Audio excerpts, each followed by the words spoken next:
Let's move on and let's talk about player ratings. Let's start off with Guglielmo Vicario. 8s all round for Vicario, for Big Vic, for Venom.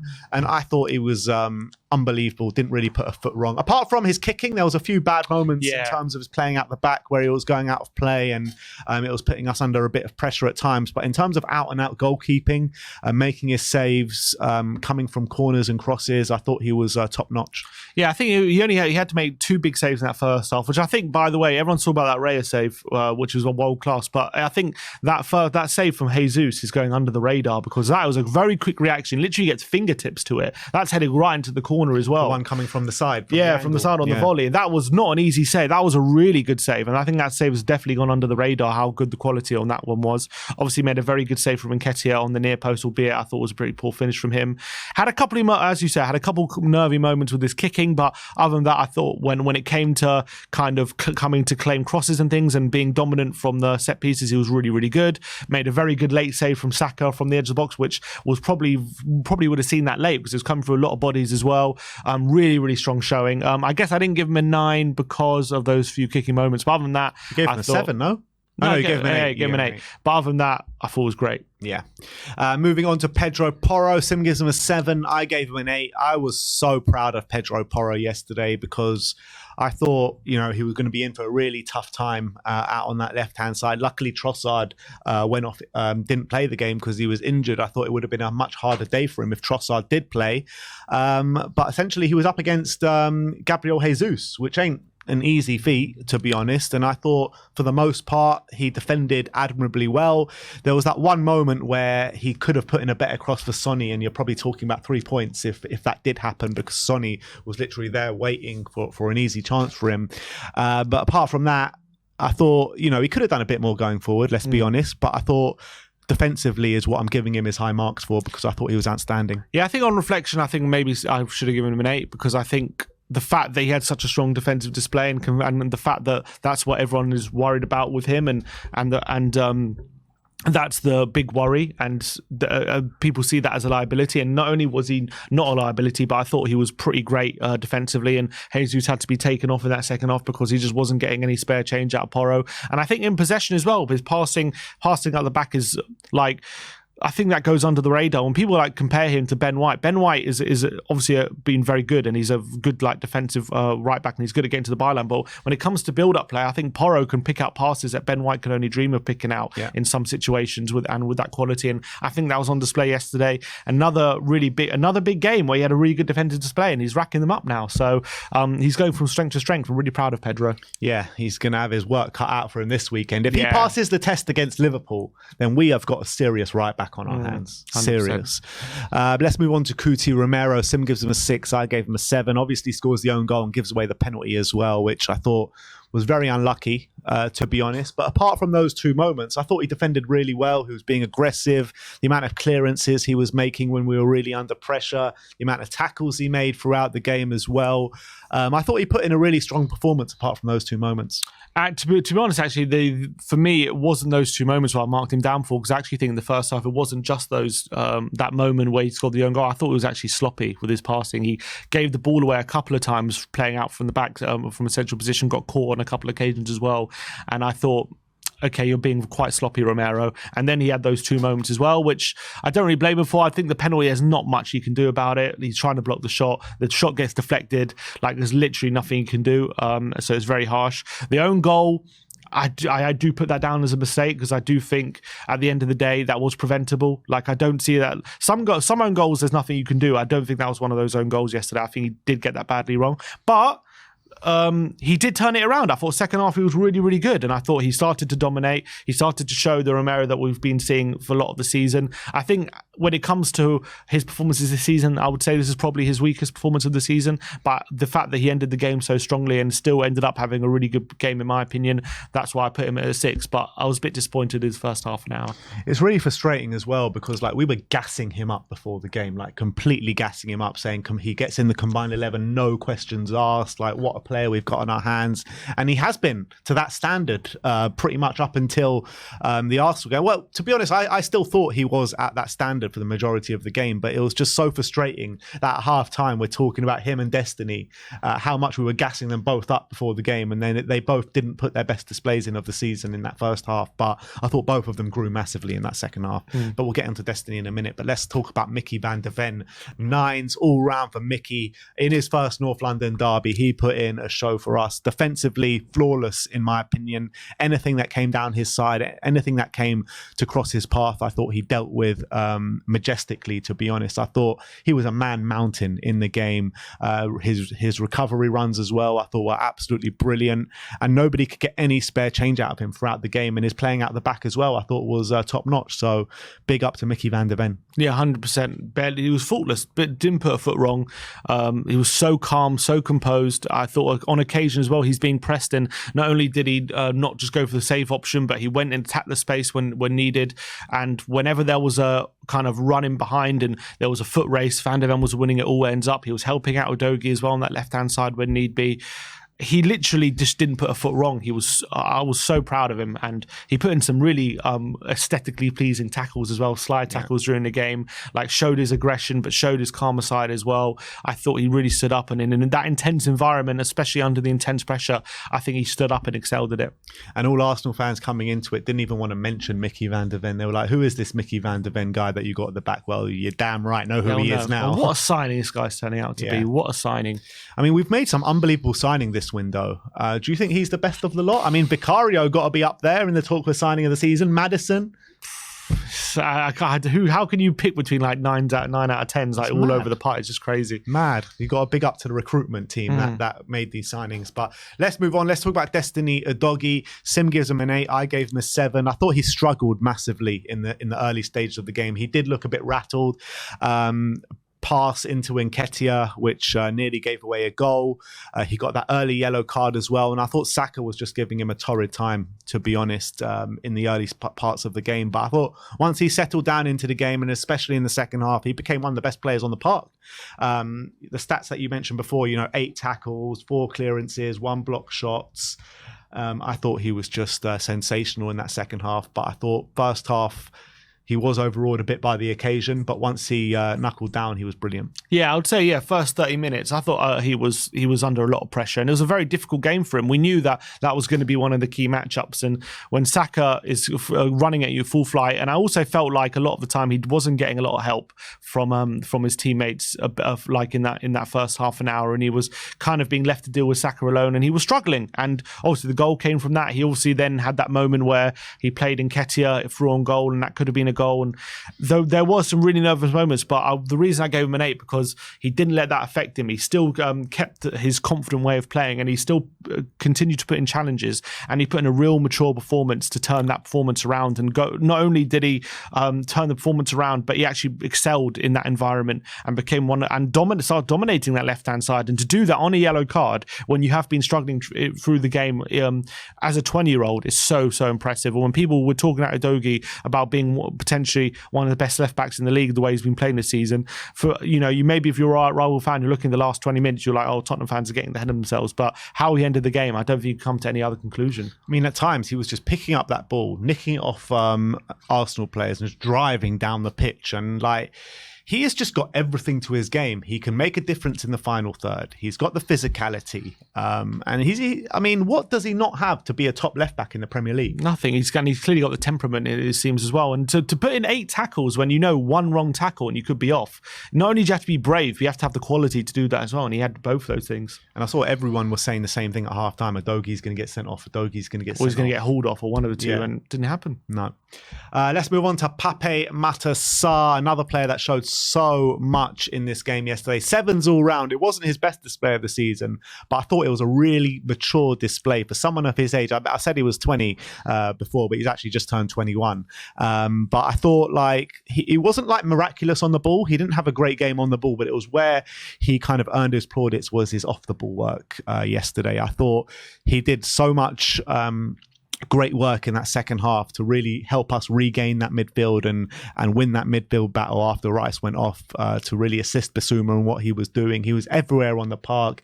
He was, like we've said many a time, he's like a Duracell bunny. He's like got batteries strapped to the back of him or something, because he just never stops running. He can run for literally ever. He didn't even look tired at the end of the game. And it's just like, we have got a special player on our hands here with Pape Matar, and I would like to have seen him provide for us a bit more on the ball, but the work he was doing off the ball was just so helpful for the team. 100%. Another player who got booked early on after Vieira got the wrong side of him, and again, it looked like he was struggling. He took a couple of wild swipes around the Arsenal penalty area as well, and it looked like he was maybe having an off game, but again, he turned it around and he started to dominate the midfield. He used his physicality to make sure that Havertz wasn't getting involved in the game, and Odegaard was also pretty well shackled for that second half, and I thought we grew into the game really, really nicely, and he really helped Bissouma dominate that midfield in that second half. And I thought it was for a 21-year-old going to the Emirates when you're struggling and then turn that performance around, really impressive from Sarr. Yves Bissouma up next, 8s all round for Bissouma. He did struggle in that first half, like many of the other players. I thought it wasn't really the Bissouma that we've seen all season. I was a bit disappointed with the performance he put in the first half. He was losing the ball in strange areas, which he doesn't really usually lose the ball in. He was putting us under pressure at times. But I felt once we kind of got past our bad period in the latter stages of that first half, and especially in the second half after Rice went off, he was probably the best player on the park, to be honest. He was being the Bissouma that we'd known and loved pretty much for the first 5 games of the season. He was picking up the ball. Nobody could get the ball off him in that second half. He was driving forward. He was relieving pressure from the midfield and the defence, and he was very much a key part to why we looked so good in that second half. And he was not the sole reason, but a big percentage of the reason why we won that midfield battle. Yeah, and as you say, in that first half, he was just off the pace a bit. I remember there was one moment where a pass gets played to him. He just lets the ball roll under his foot, like really uncharacteristically. And at that moment, I was like, "What's going on, Bissouma today? Something's wrong." But then a switch seemed to be flipped with him late in that second half. He started to get his act together. I think he was frustrated with himself. You could see he was like shouting, and I thought maybe something was going on with him. But in that latter in the first half and in the second half, I thought he completely dominated Arsenal's midfield. And as you say, I thought he was a shining light in the midfield in that second half, and the way he just glides past players like they're not even there, and I thought he was exceptional. The only annoying thing is maybe he opened up so much space, but we didn't exploit that space he opened up as much maybe in the second half as we should have. But I thought he had put in a marvellous display, and I thought he was a lot of the difference maker in that second half as to why we gained so much control. Excellent display from Bissouma. Another Frustration with Bissouma was that booking that he picked up at the end of the first half, because it was just so needless. He gets it for arguing, and Romero or Maddison, I can't remember which one, had to pull him away, and it's just something to watch out for, because it was just so needed. Sarr just gets booked, and then Bissouma gets booked again for arguing that challenge, and it was just like, why? Pointless. Yeah. Moving on to James Maddison, 8s all round for Mads, and really worrying moment when he gets robbed by Gabriel Jesus inside our box, and Gabriel Jesus pretty much should have finished that chance, and that would have been 2-0 at that time, and who knows what could have happened after that. But I felt, as well as the other players that we're talking about, kind of feel like we're saying the same thing about every player, but he didn't start the game well, and he grew into the game and was one of the most influential players on that pitch. Amazing work to provide that assist for the first goal. Completely sends Bukayo Saka back to Woolwich, and he spins round. Lovely assist for Heung-Min Son. Second one, he absolutely robs Jorginho on the in the middle of the park, and he drives forward and plays a perfect ball into Sonny. And I felt just we lost so much on that pitch, so much creative talent on that pitch when he went off, and it felt like we just couldn't create as much as when he went off, and it was a really big shame. And hopefully he's not injured, because it looked like his knee took a bit of a twist, and if he's out for any extended amount of time, with these injuries are racking up, and it's a cause for concern. Yeah, 100%. So let's hope he's okay. But he actually got that injury as well from robbing Jorginho again, and then Jorginho makes a really cynical foul on him, and that was it could easily led to him going off. Thankfully he did stay on for a bit, but again, he was our most creative player on the pitch by far. I think when he was coming in the deep positions as well, and picking up the ball from deep and spraying them out to Kulusevski and Brennan Johnson, that was like really, really impressive.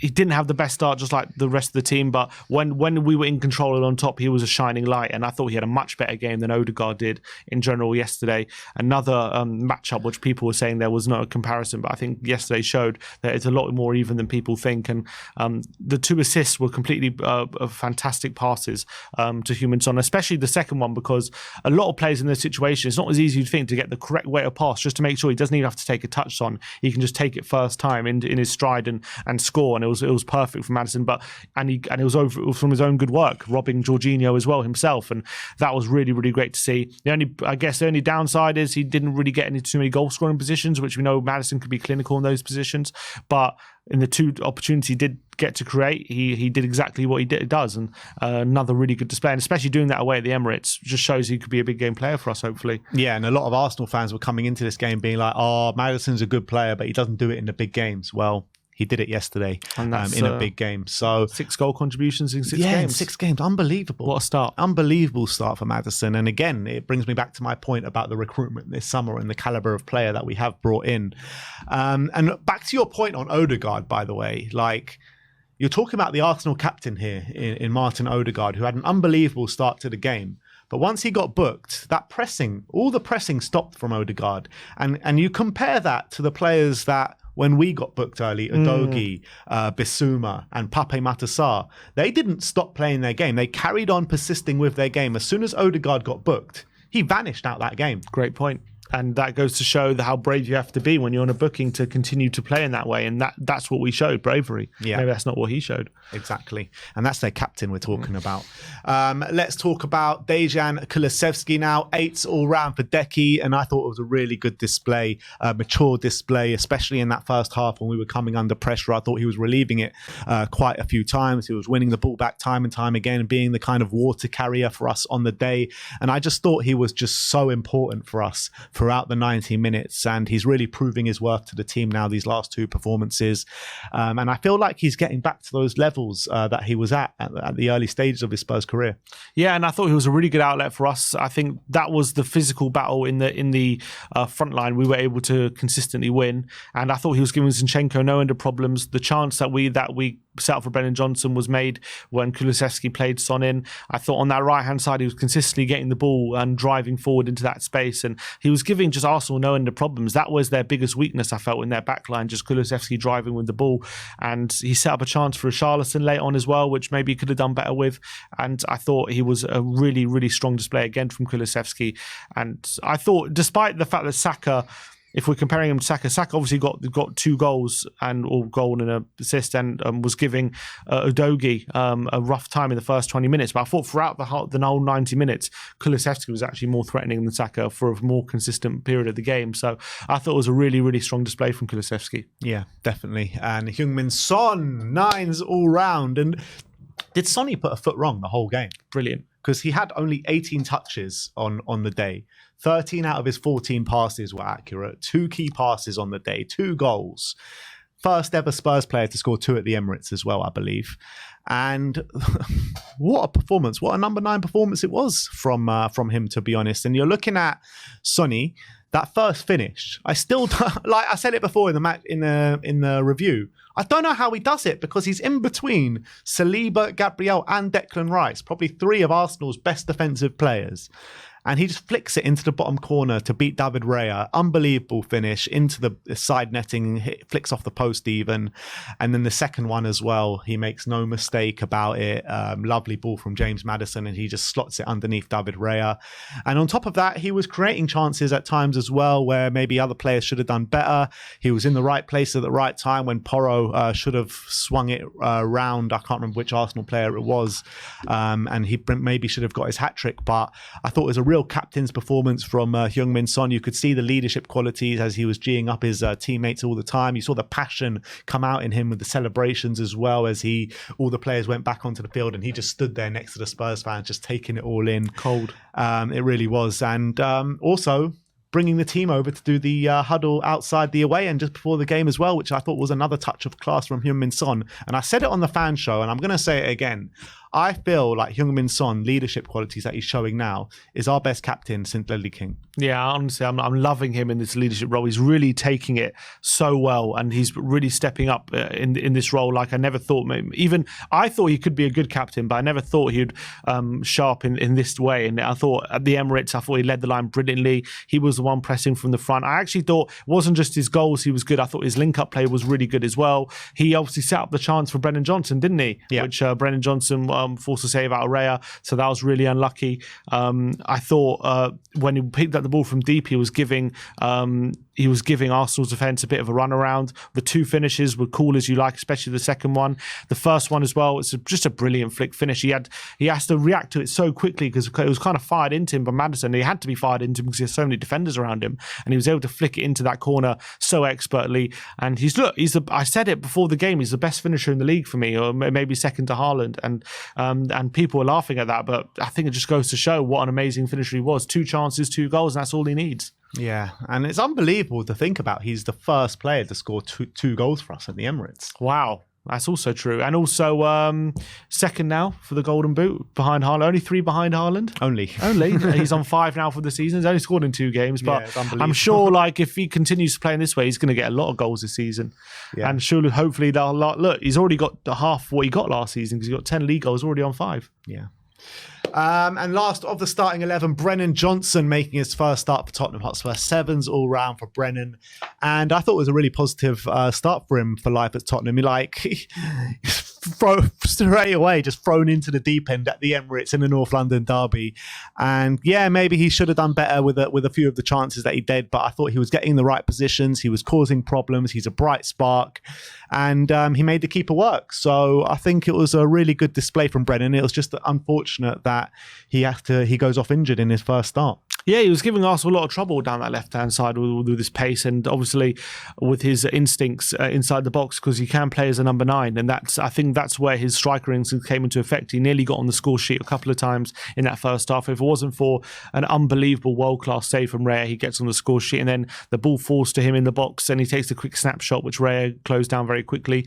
And I just thought he was involved. He was involved in a lot of our attacks and a lot of our good play, and to do that at 22 years of age with your first start of Spurs at the Emirates in a intense atmosphere, I think that was really impressive. And a lot of players in those situations maybe would have been a bit anonymous and maybe wouldn't have got as involved as he did, but he was there, he was involved in a lot of the attacks, and he was unlucky. So I think it was a promising opening for him. Yeah. Moving on to the substitutes, and let's talk about Manor Solomon. Sim gives us a 7. I gave him a 5. Maybe a 5 is a bit harsh on reflection, maybe a 6, but I think he just didn't give us the same kind of outlet as the other players that were on the pitch before him that was doing, like Brennan Johnson. I thought was giving us much more of an outlet than Manor Solomon did. I thought he got on the ball and he showed his trickery a couple of times, but it didn't really mount to anything, and I thought he was a little bit frustrating when he came on the pitch. Yeah, maybe it wasn't as much. Maybe a 7 is a bit too high. I think a 6 is probably fair. I thought he looked a bit tricky, and on a couple of occasions he looked to really test Ben White, but wasn't able to really be effective in that final third. I thought he did a few things well. I thought he tracked back quite well as well, but yeah, the impetus in that final third did seem to die a bit when he was on the pitch. So unfortunately, wasn't able to make too much of a difference. Moving on to Pierre-Emile Højbjerg. Sim gives him a 7. I gave him a 6. And there are actually some really nice moments in there from Højbjerg where he was like flicking it over Arsenal players. A couple of times he did it. But I felt like, we were in the ascendancy when he came on. And when he did come on, I felt like we lost all the ascendancy. And I feel like Højbjerg is just not that player on Maddison's level, unfortunately, in the creative aspect. So, unfortunately, I don't think it's mainly down to his performance, but that's just the player he is. Yeah. Unfortunately, Pierre-Emile Højbjerg, and he did what he could. But unfortunately, it just wasn't good enough. Yeah, I don't know what the mentality was when he came on, but it seemed to be more about protecting the result rather than actually going and scoring the winner. Apart from, if there was a few nice moments from him playing some good passes forward, I actually thought there was a few nice moments with him and Udogie on that left-hand side where they were playing their way out of trouble really, really nicely, but wasn't really able to affect the game going the other way. And in the final third, wasn't able to do much. But I thought he contributed well to seeing out the result, so gave him a 7. And last but not least, in terms of the playing staff, is Richarlison. He comes on for Heung-Min Son, goes up at 9. Sim gives him a 6. I gave him a 6. And It was frustrating that Richarlison's cameo when he came on, to be honest, because he was getting in good positions, he was getting the ball in good areas, but he just couldn't seem to finish the ball. Albeit the one right at the end was a very hard shot, very hard opportunity. So he forces Raya. I think he did force Raya into a save, and then we got that corner right at the end. But he just failed to make too much of an impact. And like I said with Højbjerg, when Son goes off and Maddison goes off and you bring him on, Højbjerg and Richarlison, we just lost majority of the attacking intent that we did have in the game.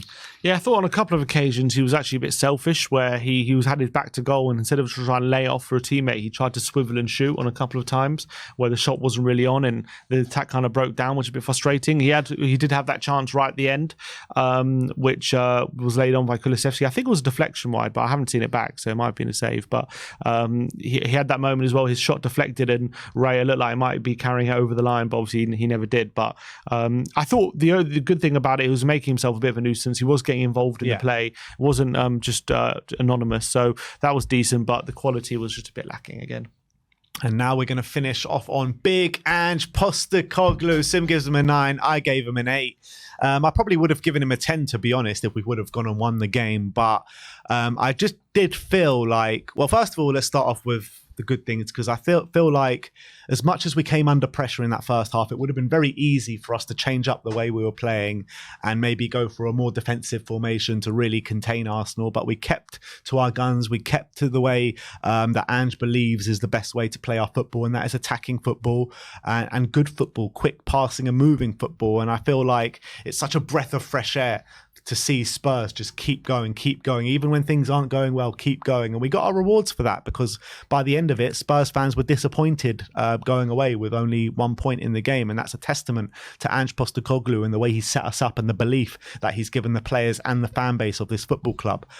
I would say that maybe he was forced into these changes, but if he wasn't forced into the changes with Maddison and Heung-Min Son, I thought it was the wrong changes to make at that point in the game, because we did lose a bit of attacking impetus, like I mentioned, going into the final 10 minutes of the game, which was a big source of frustration for me, because I felt like at that time we had them a bit on the ropes and we could have just pushed that little extra bit more to go and win that game, which was a bit frustrating in the last 10 minutes. But you can't take anything away from that performance, and that, look, it's a good result, whichever way you slice it. As much as we're disappointed with not coming away with 3 points, it's a good result to go to the Emirates and take away a point from there. We haven't won there in the last 3 games. I think he's now picked up more points in the Emirates than Jose, Nuno and Conte all put together. So, look, you got to give all credit to Ange Postecoglou, but those little bits of frustration did get to me.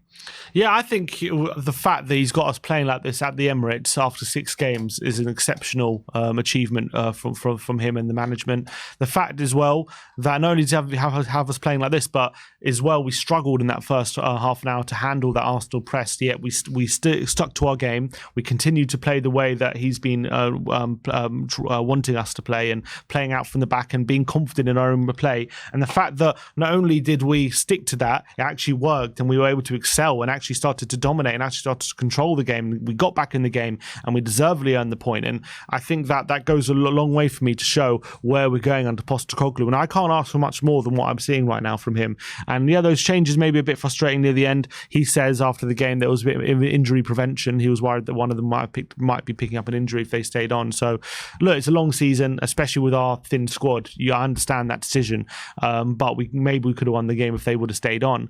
But I think the way we're playing as we are under Postecoglou in these situations, in these environments with these young players as well, that he's given them the confidence and the license to play like that is astonishing.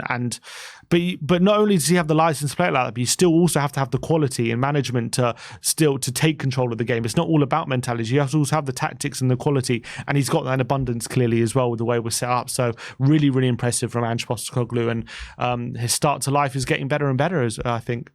It's just great to see as well Arteta give him all the plaudits after the game and say what a great manager he is and all this kind of stuff. So look, we're going in the right direction under Big Ange, so happy days.